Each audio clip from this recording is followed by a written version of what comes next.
জীবনের সবচেয়ে বড় ঝুঁকি আজকে নিয়ে ফেলেছি।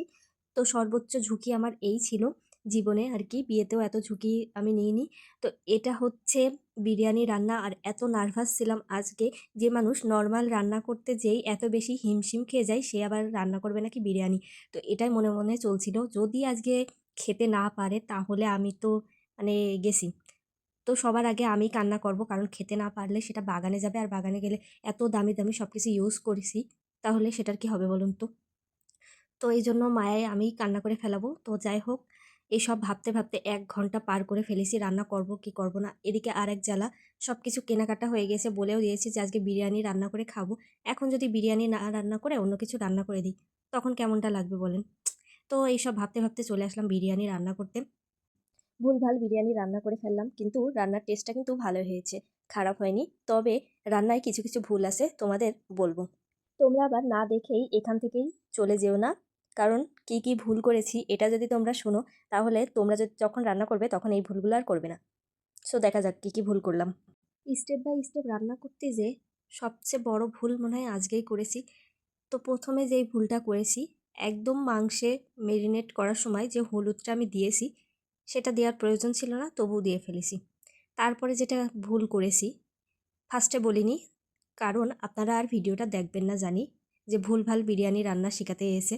তো এই জন্য আর ফার্স্টে বললাম না। তো যাই হোক, লাস্টেই বলে দিই। তবে কেউ স্কিপ করে যেও না প্লিজ, ভিডিওটা ভালো লাগবে। আর এই যে এখানে যেটা ভুল করেছি, যে আলুটা দিলাম না, এই আলুটা না ভেজেই দিয়ে দিয়েছি, ভাবো। তারপরে যেই আগে যেই ভুলটা করেছি, মানে আলু দেওয়ার আগে পেঁয়াজ না ভেজেই দিয়ে দিয়েছি। তো দিলাম, কি আর করার, কিছু করার নেই। প্রথম, প্রথম রান্না একটু ভুল হবে, এই সান্ত্বনা দিয়ে আবার রান্না করলাম। তো যাই হোক, রান্না করতে, করতে থেমে যাওয়া যায় না, যে করেই হোক রান্নাটা শেষ করতে হবে এই ভেবে এই যে চালটা ধুয়ে নিলাম, দিয়ে এখানে উঠিয়ে নিলাম।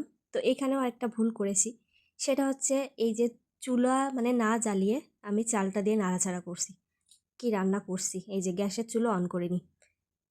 এবার গ্যাসের চুলো অন করব না করেই কিশমিশ বেরেস্তা সব কিছু দেওয়া হয়ে যাচ্ছে, কিন্তু আমার গ্যাসের চুলো অন করারই কোনো খবর নাই। মানে কী রান্না বোঝেন। তারপরে এই যে আরেকটা ভুল, ঠান্ডা জল দিয়ে দিয়েছি। তবে গরম জল না দিলেও যে অসুবিধা হবে তার কোনো ব্যাপার না, কিন্তু এটা রাইট করেছি। এই যে দুধ দিয়ে দিয়েছি, কিন্তু দেখেন চুলা কিন্তু জ্বলিনি। তো যাই হোক, চুলাটা শেষমেশ জ্বালালাম। তারপরে এই যে লবণ দিয়ে দিলাম, কাঁচা ঝাল দিয়ে দিলাম। তো ভুল করতে করতেও রান্না কিন্তু সঠিক হয়েছে। মানে ভুল রান্না করতে করতে কেন জানি না বিরিয়ানিটা সঠিক হয়ে গেছে, মানে টেস্টটা ভালো এসেছে। তো যাই হোক, অনেক টেস্টি হয়েছে। আমি রান্না করছিলাম আর মনে করছিলাম যে আদৌ কি এটা খেতে পারবে। এখানে আমি হচ্ছে চাল নিয়েছিলাম ৫ পট, আর সে অনুযায়ী ১০ পট মতো পানি দিয়েছি, যার কারণে বিরিয়ানিটা একদম পারফেক্ট ব্যালেন্স হয়েছে। রান্নার একদম শেষ পর্যায়ে এসে আমি এখানে ১ মুটকি গোলাপ জল দিয়ে দিয়েছি, আর তার সাথে একটু ঘি দিয়ে দিলাম। এবার গরম, গরম একটু ঢাকনা দিয়ে রেখে দিলে কিন্তু দারুণ মজার ভুলভাল এই বিরিয়ানি রান্না হয়ে যাবে। যদি এরম ভিডিও পেতে চাও তাহলে ফলো করো পেজটা।